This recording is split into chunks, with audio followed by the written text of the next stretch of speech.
Hey everyone, I'm Amy. And I'm Paul. Welcome to the Comics Hall. This week we're covering for you all the new comic book releases from Wednesday, October 21st. We do have a moderator here in the chat for to talk with you guys. So you want to say hi, Jasmine? Hi, I'm Jasmine. We are live in Facebook, Periscope, Twitch, Instagram, basically everywhere.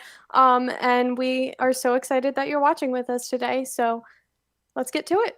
All right. Couldn't have said it better myself. So Jasmine will be there if you guys are watching live at 4 p.m. Pacific on all our channels. You can talk to her, ask her questions. She will be able to chat with us and get those questions to us. And if you are listening to the podcast format, welcome. It is Thursday instead of Wednesday, but you should join us for a live show. We do have a lot of comic book news to get through this week. Some big changes made on Marvel and DC release schedules of varying types. So we're going to dive right in with that. Our first piece of news this week is related to Marvel Unlimited. Marvel's digital subscription service, Marvel Unlimited, has just made a massive change to its release format. Subscribers can now access newly released comics just 3 months after they go on sale instead of the typical 6-month wait that the app previously used. This means instead of being half a year behind, you are only a few months behind. Marvel New Media VP Jessica Malloy said that this will give fans access to more of their favorite comics even sooner, as the digital service has garnered tens of millions of uses since the start of this year, probably in no small part based on people being more interested in digital methods of reading their comics. With this new update, fans can already read the Empire event from earlier this summer, as well as the Avengers Age of Khonshu event, Venom Beyond, and more. So if you are a subscriber, you can check that out. And if you're not, there is a free 7-day trial and different subscription plans available. But that is big. No other company right now, I think, offers a subscription service that is only 3 months behind the shelves.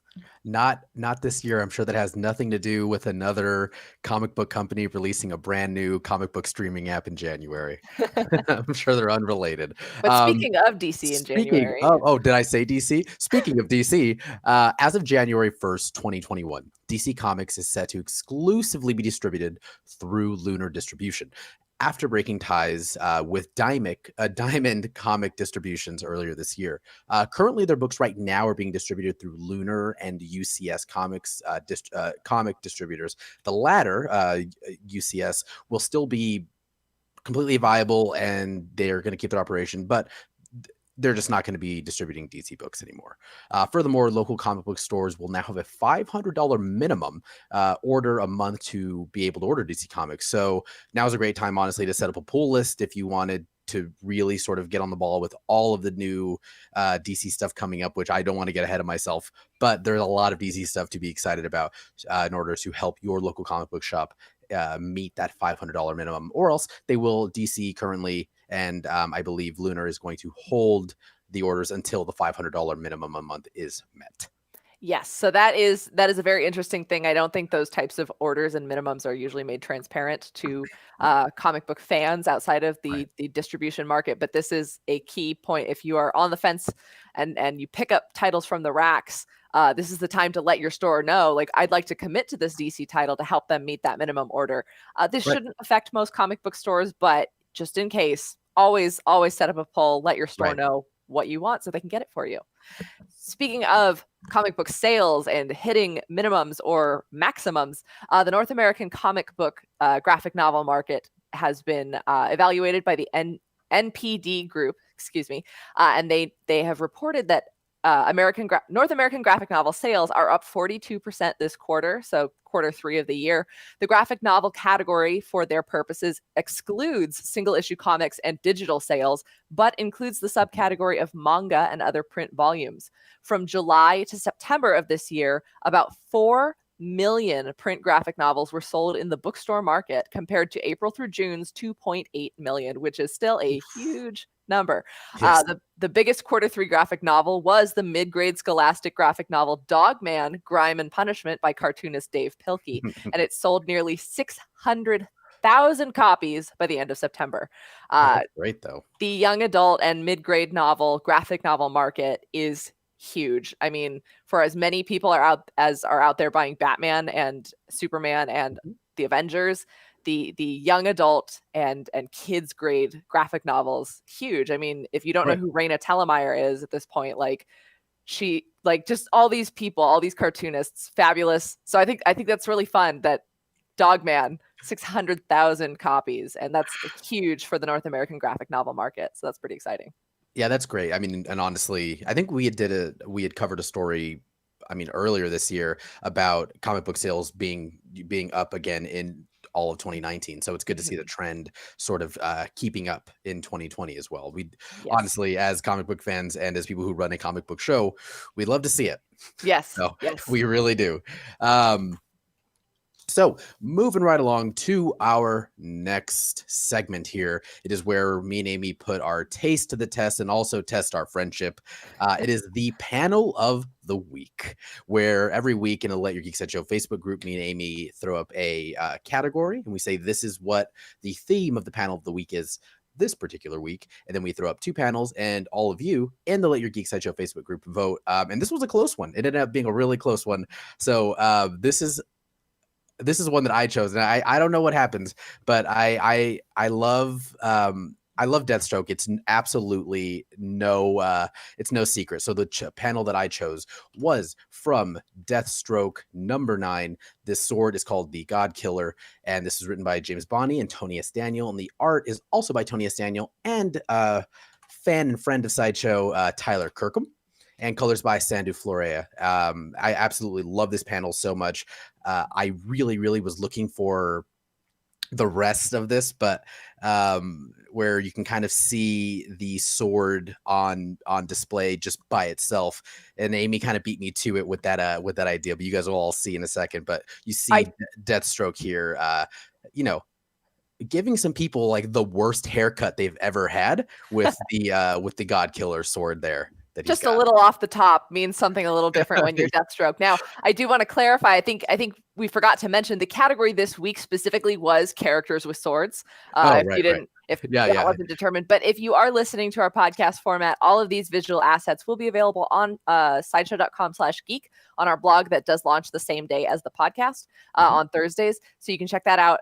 Otherwise, if you're not a member of our Let Your Geek Side Show Facebook group, you should join, because that is one of the fastest places to reach us. But that is where we also pull our panel of the week votes and Holler at the Hall segment responses from. But we are looking to expand the social platforms on which we offer the votes. But currently, if you want to get in on this action, you're going to want to go to Let Your Geek Side Show Facebook group. So without further ado, I want to talk about my panel. Yes. I know the category was characters with swords, but I really wanted to focus on the sword here. I picked All Black the Necro Sword from Thor God of Thunder #2, being wielded by Gore, the God Butcher, but we don't really see him in this panel.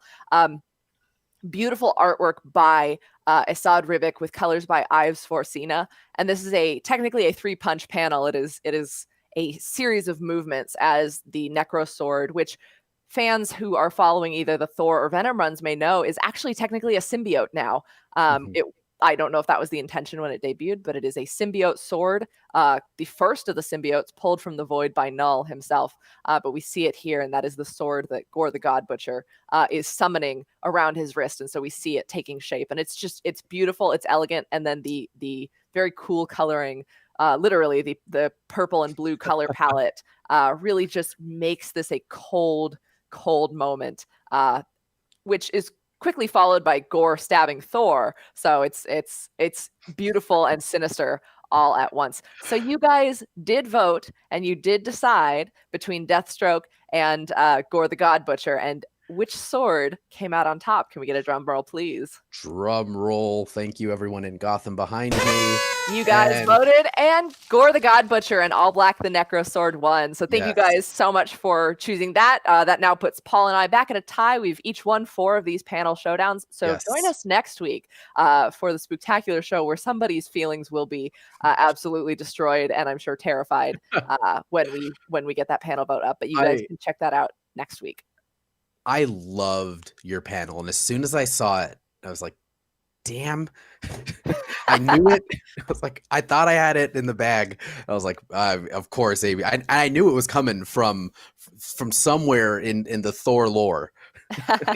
There are a lot of swords in the Thor lore. I mean, if we talk hammers, if I lose a hammer panel competition, that'll be a whole other story. But moving on, we do have some excellent books to cover for the weekly haul.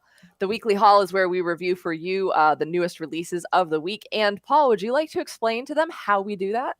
Yes, and a lot of you who are out there listening, you are familiar now with our patented "we will sue you if you use it" AIM system, which is an acronym. The A stands for accessibility. How easy is it to pick up this book and read it? And also, how easy is the book to find? We've also got the I, which is interest. Who would like this book? Why would you personally like this book? And maybe also we'll throw in every once in a while, what is the interest of the comic book community in this book? And lastly is M, the monetary value. So monetary investment, I'm sorry. How much does it cost versus, what you're getting versus how much you're paying? So this is our AIM system. We really don't like to rate books specifically because a 2 out of 10 for us is different than a 2 out of 10 for you. So this is sort of a way to say, this is the book as we're presenting it, and we really think you should read it for these reasons. All right. So I'll get us started here. I'll kick us off with, I think, am I first, Amy? Is that in the script? Am I the first person? Okay, yes, I'm sorry. Did I just jump in? No, I'm so sorry. No, I just really want to talk about Batman. I'm sorry. So the book that I'm going to aim for you all is Batman 101. Which is ironic because this is sort of you think you're taking a Batman 101 class. Not with this book. This definitely does change a lot of the Batman lore. Now there are a ton of great things about this book, but I'm just going to jump right into the AIM because I think I can cover them in that AIM segment. So as far as accessibility goes, you should be able to find this book pretty much everywhere. This is a flagship DC book, really in its prime right now. I mean, you should have no trouble finding this book. Some of its variants, though, may be a little harder to find, especially some of the George Jimenez variants, which are wonderful. Now, how easy is it to pick up this book and read? This is something that I sort of struggled with, but as quickly as I can make it, because we have the whole show to do, this is as close to a Batman #1 that you are going to get. I've been reading Batman since I think Batman 85, right before the Bane War started. And a lot of the times when they said, hey, this is sort of a fresh jumping on point, this definitely feels like the most accessible point for Batman in a very long time, specifically for the reason that it is completely not removing itself, but it understands what the Joker War was. And it says, we understand that people have Joker fatigue. Here is a story for everyone written, again, by James Tynion that is completely separate of Joker. And of course, Joker is never gone. It's comic books. But James Tynion is introducing new characters, new stories, and is saying, I believe that Batman can, be an incredibly important character without the Joker. So he's really kind of taking that on, the nail on the head, sort of what Tom King did with the Bane War, City of Bane War, Bane War. I'm sorry. Just someone will correct me. Someone yell at me, please. I got no help for you there. I'm sorry. My sorry. brain is spectacular planning mush right now. But now, as far as the interest goes, honestly, if you have been looking for a place to jump on with Batman, more so than ever, I promise you, this is the point to jump on with Batman. If you didn't read any of the Joker War with James Tynion's previous run, he does a pretty good job of sort of explaining it in a way that says, hey, I completely appreciate Tom King's run. I appreciate what I just did with Joker War, but you don't need to have read any of that to appreciate what I've got coming, which is really kind of refreshing for such a important character, probably one of the most important characters in DC's, arsenal there. And again, if you're a Batman fan, but you've had some Joker fatigue, this is the book to really jump on. You really don't even have to read 100, which is the end of the Joker War, but I would. You are not going to understand literally one whole half of the book, but you can read the other half. But Batman 101 is a great place to jump on, and honestly, it's only at $3.99. It's 32 pages. And it is ongoing, so it's a whole new take for where Batman is going and for what he can be, sans Joker. So I'm really, really excited to see what Tynion's got planned. All right. So our next book this week is one that I'm tackling. This is Dune, House Atreides #1 from Boom Studios. It was written by Brian Herbert and Kevin J. Anderson, art by Pramanik, and then colors by Alex Guimaraes. Now, you may recognize the name Brian Herbert. Yes, that is the Brian Herbert who is the son of Frank Herbert, who wrote the original Dune. Brian Herbert and Kevin J. Anderson are also responsible for the adaptation of the novelization of Dune, just the straight book to graphic novel that will be available later in November. So, accessibility of this title. I will be completely honest, it is hard for me to judge this objectively. I have read Dune. I don't know how, from the outside perspective, how accessible a Dune prequel story is to someone who has no familiarity with the series. I feel like it's pretty ubiquitous in pop culture that people at least know the spice, and people have at least seen the memes, even if you've only watched the David Lynch film. But still, I found this to be, if you just take it from the lens of this is a sci-fi story, it is still pretty accessible. It does what sci-fi stories tend to do in introducing terminology that they don't really explain, but by the context of the actions and the rest of the conversation, you can kind of tell what's going on. Otherwise, there's a lot of familiar characters and family names for people who know the Dune story, but as it is a prequel, it's pretty introductory, and you don't have to know all of the characters. It is taking the perspective of a young Leto Atreides before he is the Duke, and that he is the father of Paul Atreides. So this is a kind of earlier, almost sci-fi Game of Thrones look at the different houses of the galaxy of Dune. And availability-wise, it should be readily available in stores, but it did just sell out at the distributor level, and it will be going into a second printing. So if for some reason you missed the first printing, your store didn't get enough copies, it will be going into a second printing, so you can hopefully get it there. For interest, if you enjoy Dune, I will say it's worth reading, but it depends on how much of a Dune purist you are. I know some people who don't like Brian Herbert's take on this world or the extrapolations he's made from Frank Herbert's original story. And some people are very, very specific about their Dune media.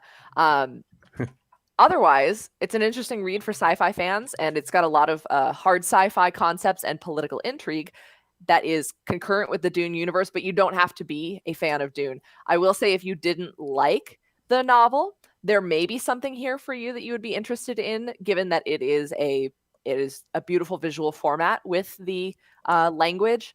But if you just found the story too dense for you, then a Dune prequel might not be what you need from a comic book. Honestly, it's very weird. It's very interesting because I Dune really is a lot.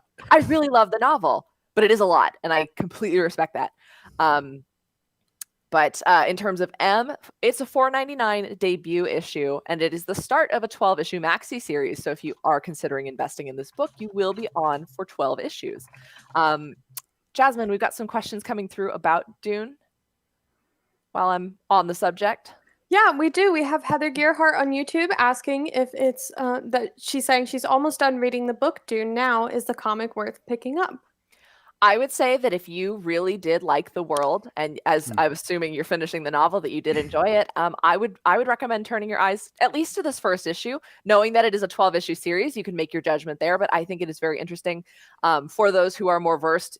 Yes, I mentioned it's a young Leto Atreides. We do also get to see the earlier days of the Harkonnen kind of occupation of Arrakis, and we get to see the Padishah Emperor before I believe this is not the emperor that is the same emperor in the novel. So it is a nice prequel, and you get to see how the world changes in terms of setting up the novel. But I believe, as Brian Herbert is working on it, it's going to be as faithful a Dune prequel as possible. Boom Studios is marketing it as the official Dune prequel. So nice.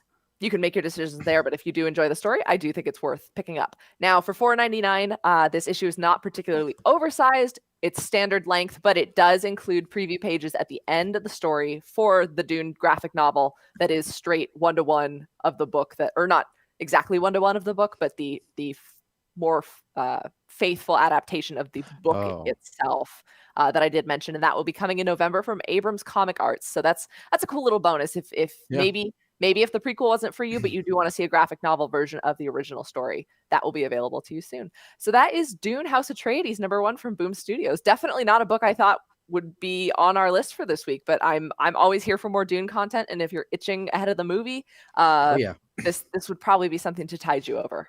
As someone, oh, I'm sorry, as someone who knows little to nothing about Dune, you definitely kind of sold this. This sounds really interesting, and the art, or at least the cover art there, is wonderful. There's some really cool variants too. There's a die cut Shai Hulud variant, which is the sandworm, and it's got the open mouth. Nice. I'm explaining it poorly, but I'll see if I can find it. The sandworms, I know. They're not the sandworms from Saturn, but yes. Oh, then probably not. But, you know. All right. So the next book that we wanted to aim, well, I guess that I wanted to aim for you all was Fantastic Four #25. I thought this book was fitting as a nice pair with Batman because it sort of treats an iconic franchise in the same light as I just explained Batman, but slightly different. This book does, well, I should say this is Fantastic Four #25, written by Dan Slott, and now with new art by R.B. Silva and Sean Isaacs, colors by Jesse Arbatov and Marcio Menez. I did feel that this book was fitting to pair with Batman because it is just coming off a huge event, which is Empire, and it is the previous issue. The previous issue #24 was sort of like a lighthearted filler book that wrapped up some questions for you that you had maybe in Empire, but also sort of all around the Fantastic Four verse, picking up some stuff pre-Empire. But 25 really hits the ground running with brand new stories, new costumes, new art, and it sort of feels like the next logical step as to where the Fantastic Four should go. And again, a really comfortable place for everyone to jump on board. So jumping right into the A and AIM accessibility, another flagship title this is on the Marvel side. You should be able to find this book at your local comic book shop pretty easily. And if not, go in anyways and order it from them. I'm sure they can get it to you as quickly as those vans will move. So, and then as far as how easy can you just pick this up and read, I think this book, if we're comparing this to sort of how Batman is the 101 book right after it, this to me seemed far easier to pick up. It really explains everything. Marvel has a great way, and Amy, and anyone who reads Marvel knows, sometimes in those first pages it gives like a nice explanation of the character and sort of where they're picking up the story, and they do that again in this issue, and it's really, really great. And if you didn't read Empire, I think it's okay because you will have so many questions about why there's not just 4 of them anymore. And as it sort of says on the title of the book, and it really, really does an incredible job of explaining it while weaving it into the story and explaining sort of why everyone is in this family now and why the dynamic has changed. And so I really think that you could just pick this book up. If you didn't read Empire, you didn't read Fantastic Four #1 through 24, you could just pick this book up and be completely content and happy with it. And as far as the eye goes, interest, honestly, anyone who is a huge Fantastic Four fan, I'm assuming you're already reading this book, but if not, because you were sort of holding off for, event fatigue or whatever it might be. Apparently I'd learned the word fatigue overnight because I think I've said it more today than I've ever said it in my entire life. Brought to you by Spooktacular. Well, Brought to you by... Yes. So I really think you could just pick up 25 as true a #1 as a Fantastic Four book can be from in the middle of a run, because it does, you don't get a completely new creative team, but you do have R.B. Silva on the book now. Some of you know from X-Men. He did do some Empire stuff. I believe he alternated interior work on X-Men, on Jonathan Hickman's X-Men, and it was fantastic.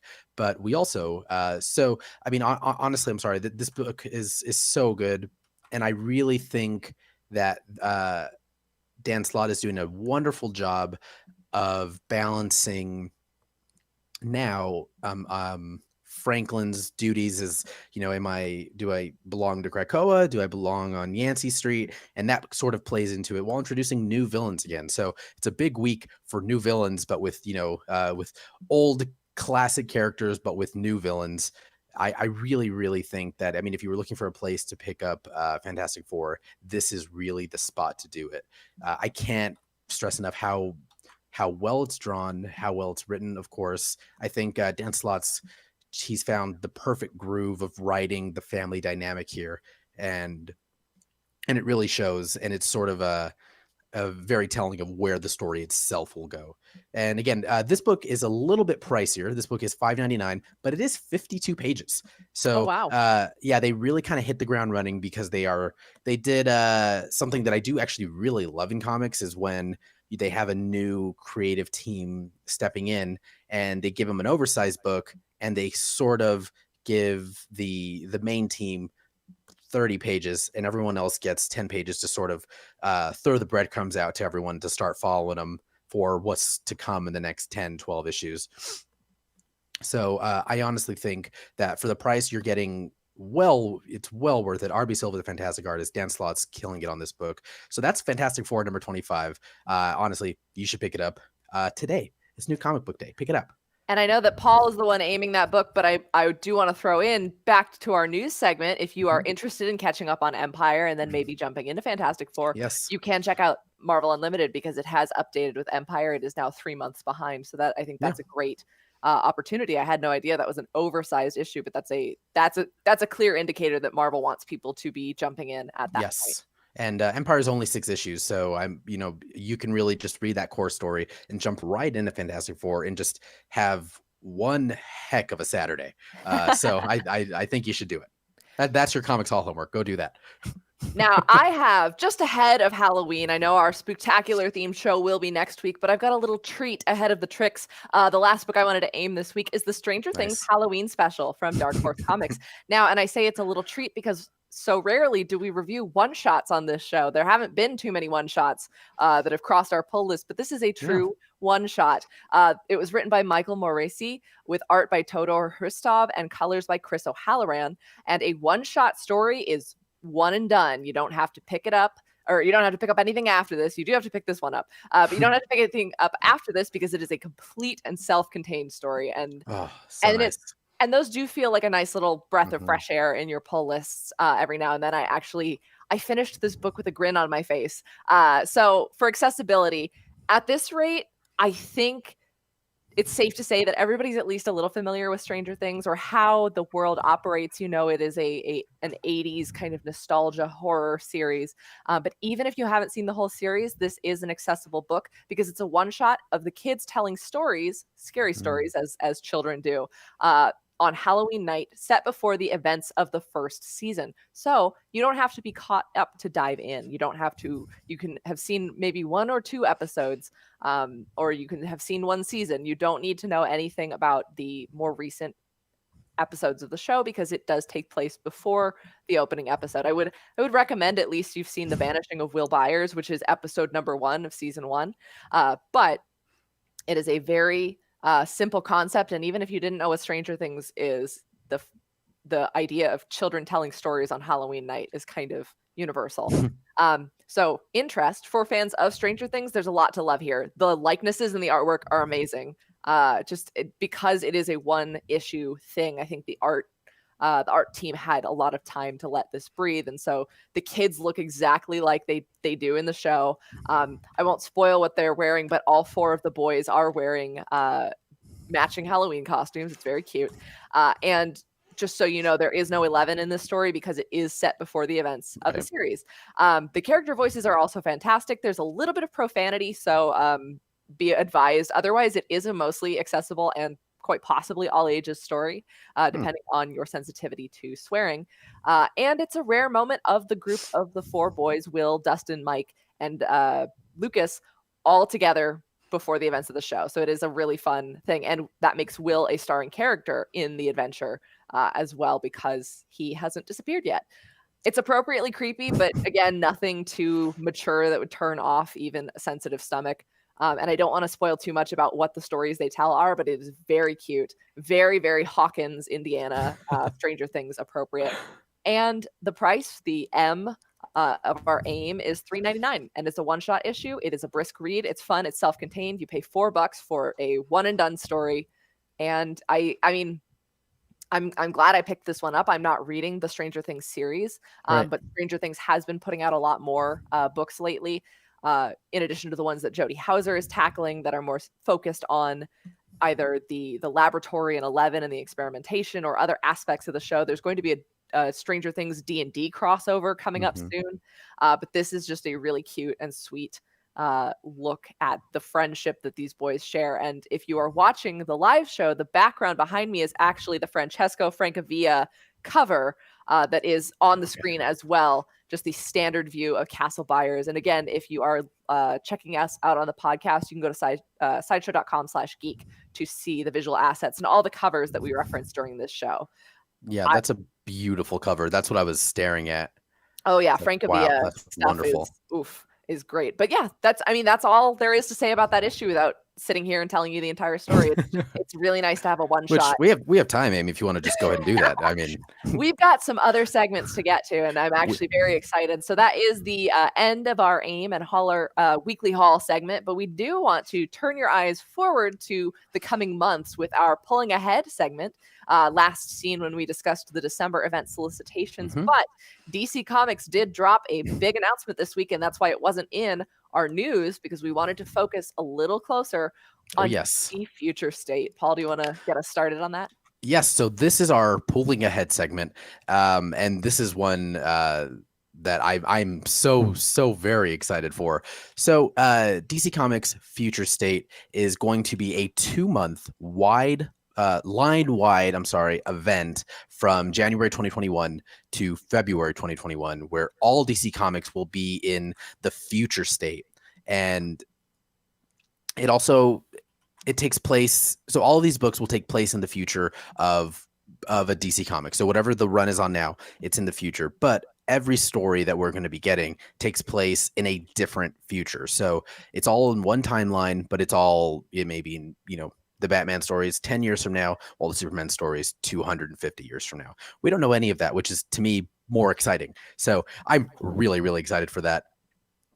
So through February 2021, the full title lineup will feature a combination of monthly and twice monthly oversized anthologies, as well as a monthly schedule of miniseries and one-shots. So basically what that means is all of the titles that you're going to be getting, some of them will say, for instance, I'm jumping ahead here a little bit, but Dark Detective #1 and Dark Detective #2, and that's it.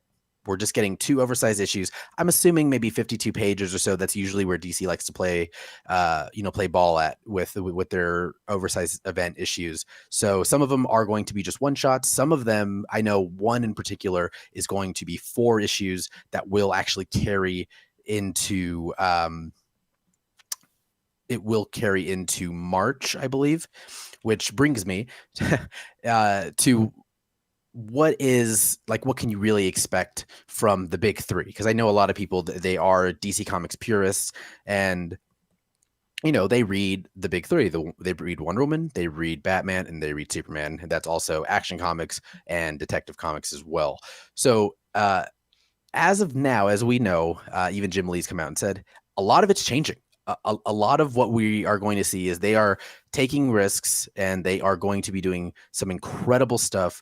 Now, mind you, this is all going to span out of Scott Snyder's Dark Knight's Death Metal. Now, that's not as daunting as it sounds, I promise, because they've come out and said very outright that you do not need to have read any of Death Metal or anything to understand where Future State is going.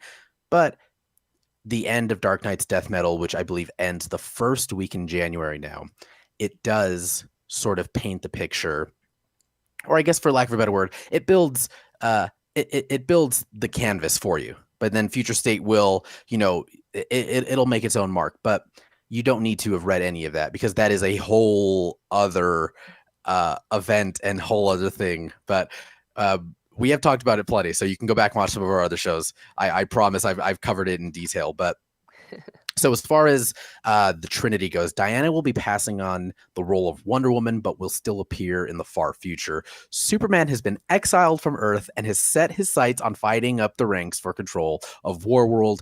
Now, is that Mongols Warworld or Darkseid when he conquered Warworld again? I don't know. I'm really excited for Who's that. to say? Hopefully someone soon, please. And also, of course, Bruce Wayne will also be adopting the identity of the Dark Detective to complete with a new tactical costume. And in March of 2021, all titles will pick back up, after the events of Future State, while some of them will be directly affected by Future State, and some of them will write a story that sort of leads to where Future State leads, and there's a whole slew of things that are possible. But that's all we know so far as to what Future State is. And we really wanted, as Amy had said, we really wanted to spend a lot of time on that particular, because that's a huge deal. That's like a very, it's not a, and I see that we did have some comments here. And Jazz, did you want to kind of run us through some of those comments that we're getting? Yeah, so we're asking about, we're getting some questions about comparisons if for Future State. So Michael Hood in YouTube wants to know if it's anything like Heroes Reborn, and Ron Uranas in Facebook wants to know if it's like Armageddon 2001 or the New 52 Futures End in the way it will be impacting the rest of the comics and the universe. Interesting. Super interesting comparisons there, especially the Heroes Reborn. I don't know that much about Heroes Reborn, to be completely honest with you, but I do know, I believe someone said, is it like New 52, Futures End? I can almost, well, I don't want to say I can promise you, like, who am I to promise you anything? But I am pretty certain that it's going to be nothing like that, because Futures End, if I remember correctly, that was a while ago that I read that. It's sort of, you had this big grandiose event. It was great. But then everything sort of just picked back up, like it didn't skip a beat. This is supposed to be altering and changing things from the books that you are currently reading. Like, I know a lot of people were really sad that Kelly Sue DeConnick's Aquaman was ending. Well, the Aquaman book that we're getting in Future State is going to directly affect Kelly Sue DeConnick's Aquaman run when it picks back up in March. So it's not, they're not actually done. It's just, it is, it is taking some time and restructuring and sort of putting everything under the proper continuity bubble. I will admit, as someone who retailed comics during the summer of Convergence and Secret Wars, when you have to, when a publishing line-wide event happens and they stop every book, it does get a little like anxiety heightening, because you're not sure what's going to happen. But I think it is really reassuring that DC has stated, here's the plan for the resuming of your titles, and we're going to jump right back into it. Yeah. I'm actually extremely excited, and I am excited to find out what it's going to be like for someone who is not currently reading any DC titles in that main continuity, because I was holding out for the Wonder Woman Black Label title that someday will come out, I'm sure. And I'm reading Far Sector right now, but I did put down the Wonder Woman title a little bit recently. But if I may use that to segue into what I'm excited to see for Future State. Yes, because there's some great stuff coming. I mean, yeah, there's some amazing stuff, and I've already made my little shopping list, but I am so excited and I'm going to be pulling Future State Wonder Woman by Joelle Jones, art and writing. Love Joelle Jones. But this is starring the new Wonder Woman, who is Yara Flor, who's an Amazonian from South America, I believe. So I'm very excited to see that. I have completely sold on all the artwork that I've seen for her so far. Beautiful. And I will be curious to be picking up Kara Zor-El Superwoman from Future State by Marguerite Bennett and Marguerite Savage, because they kicked butt in DC Bombshells, and I would love to see what they're going to do with Supergirl, Superwoman. Whatever it is, it's going to be wonderful, as everything is that they do. So I think I had to narrow it down to like what books I'm most excited for. So I will run through these really quick, but Dark Detective, which is going to be like the flagship Batman story during Future State, but it's being written by Marika Tamaki and art by Dan Mora, who is absolutely killing it on Once and Future right now, if you're reading that. And of course, Marika Tamaki is Eisner Award winning. So I mean, she has the Midas touch. So I am really excited to see what they do with such an important character like Bruce Wayne, not Batman. He's not Batman. So he's the Dark Detective. It's different. Also, Future State Shazam by Tim Sheridan and Eduardo Pansica, because the way that it's being talked about is in a world full of technology. What does someone do who is powered by magic? So I found that really, really interesting, especially for a grown-up Billy Batson. And then Justice League by Joshua Williamson. And the surprise book that I'm really, really sort of excited for is Future State Robin Eternal by Megan Fitzmartin and Eddie Barrows. I love Eddie Barrows, but I have an unshared and deep love for Megan Fitzmartin's writing, as she did a huge chunk of the Supernatural books. With the Supernatural comics, which I never thought that I would read, but then I started reading it and I was like, she completely understands the voice of everyone in that world. So I'm really excited to see what she does with Robin. So that is Future State, and Yeah. that I mean, it's I I'm like so that excited. they're splitting it into 3 families, and so it's Batman, Superman, and Wonder Woman kind of themed books, and then Justice League. Yes. And I'm very excited because I think this will be a place where I might be able to find jumping on points to some of the DC books that Yeah. otherwise I've stayed away from because I don't know where to jump into the continuity. Right. Totally. So that is our pulling ahead segment. Hopefully the gears are turning in your head. And again, going back to our news from earlier, if you're thinking of stuff you want to pull, please let your store know, because this will be coming around the time of the distribution changeover. So you might help your store meet their minimum order for DC Comics. But we do want to go to our next and final segment for the show, our Holler at the Hall. This is our little talkback segment where we ask you guys a big overarching question. It might be themed to our show that week or just because we're curious. Yes. And we ask you in our Let Your Geek Sideshow Facebook group. We ask on social. You can always email us as well at thecomicshall@sideshow.com. So last week we asked you, what is the longest comic book series / run you have ever read consecutively without missing an issue? Yes. And I'd given the example of Jeff Johns' New 52 run, and I know Amy has not missed an issue of Jason Aaron's Thor run. I'm actually gonna burst that bubble. I was not reading it when it first came out, so I didn't start from number 1. I know, Paul, this is really embarrassing. But once I did start reading it around issue 12, I didn't miss anything. That was a total of 94 issue series, and I do have every single issue, but I didn't start from the beginning. So I think the closest I came to that was The Wicked and Divine for 51 issues with all 45 and their 6 specials. Never missed a release on that one. But we asked you guys, and we got some great responses. Joe Gardner said, I bought, read, and still own issues number 212 through 400 of the original Uncanny X-Men run. I've since filled that back to number 176, but as far as a consecutive streak, it was 212 to 400. That is huge. That is impressive. We had Ashley Brienzo say the entire New 52 run of Scott Snyder and Greg Capullo on Batman number 1 through 51. I even got the first 3 issues signed by them at Boston Comic Con after it came out. That is awesome. And she also added in Saga number 1 through 50 by Brian K. Vaughan and Fiona Staples. That is awesome. I'm right up there with you with Batman. I like Amy with Thor. I love that. It's an incredible story, but I did start around 9 or something right after the Court of Owls got introduced. And I was like, I should read this. But Saga, I mean, that's impressive. Yes, and I'm sure that collection will be even more impressive when Saga comes back from hiatus. Neil Tyerman said every regular issue of Justice League America, about 700 issues, starting from the 60s. Every regular issue of Teen Titans, starting from the 60s, which is about 600 issues. Every regular issue of Superman, Action Comics, Detective Comics, Batman, Flash, Green Lantern, Wonder Woman, starting in the middle 70s, with some going back as far as the 50s. And for those of you playing along at home, that is at least 7,200 books. Yes. So I think we should give this show to Neil Tyerman. You've hauled all the comics. You're done. And then finally, we wanted to say this one for last because we actually got a photo asset to go along with this one. Adam Bunch said the New 52 and Rebirth Batman. All of it. All of it, of course, carries into another box. Batman Eternal, that's 52 weekly, and Batman and Robin Eternal, that's 26 weekly, was his biggest ever collection. He says he does love that Jason Aaron Thor run. Jane Foster's Thor is his Thor, and he's still never read Jeff Johns' Green Lantern run. And that's a picture of I believe that's a long box. Or a short box. I couldn't tell from there.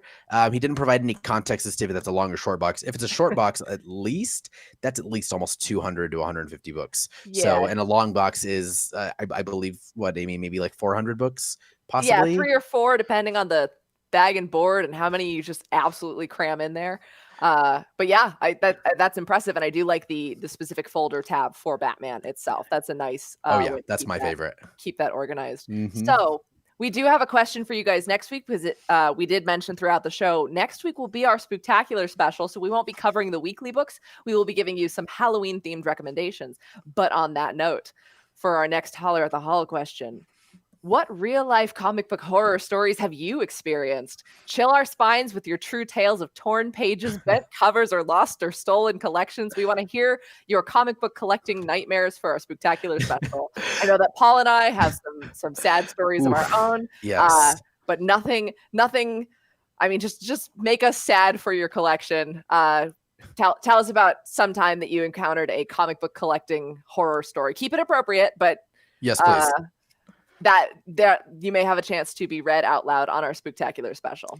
Yes, and you will find that question this Friday in the Let Your Geek Sideshow Facebook group, where you can respond with a comment, photos if you've got them, or if you can't for some reason join the Let Your Geek Sideshow Facebook group, which you should because Spooktacular is around the corner, literally tomorrow. So if you can't, please go ahead and email us or reach out to us on social. You can find us on social anywhere at The Comics Hall. That's Facebook, Twitter, and Instagram. And if you are so inclined, you can always email us at thecomicshall@sideshow.com. Yes. And for more information about Spooktacular, go to spooktacular.com. That starts at the stroke of midnight tonight, and we cannot wait. Let's see how sleep deprived we are by next Wednesday. That'll be a very fun show. But until then, again, you can join us every Wednesday at 4 p.m. Pacific for the new comic book releases. It is New Comic Book Day every Wednesday, and that is when we are live. But if you are joining us on the podcast format, we are available wherever you stream your favorite podcasts, and that is available every Thursday. So just the day after the new comic book releases. So hopefully you still have plenty of time to go pick up the ones you are interested in. Again, you can go to sideshow.com/geek to check out all of our visual assets featured on the show as well, including the panel of the week, the featured covers, anything else that we think is worth highlighting. So this has been Wednesday, October 21st, your new comic book day. As always, I'm Amy. And I'm Paul. And this has been The Comics Hall. Thanks for joining us.